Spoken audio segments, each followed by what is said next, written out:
So here we've got another plant with an inadequate stake, which has moved a bit in the wind and is no longer upright and will probably blow over even more as the winter gales take hold.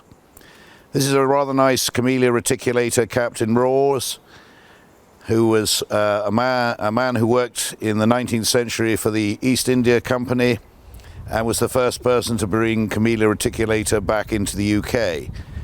So this is rather a special plant, grown from one of our old original plants here, and it needs looking after. So the first thing we've got to do is get that rather too small old stake off.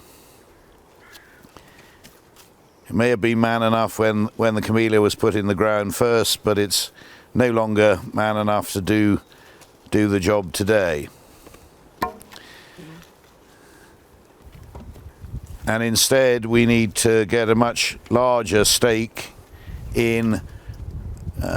We can see actually that tie had cut into the bark a bit, but fortunately I think we've got rid of it before any damage was done. And now we need to get a much larger stake in situ, and we're going to put the stake the other side of the tree so that the tree will have a much better chance. So the stake's well in. We can now try and pull the Camellia trunk back into a more upright fashion. We can move some of the branches round the stake, and again put on one of these non-slip ties around the stake and around the tree to hold it in place and get it upright for the future. If we hadn't done this restaking, it's very likely this plant would have grown on for a few years more and then fallen over completely, probably breaking its roots in the process.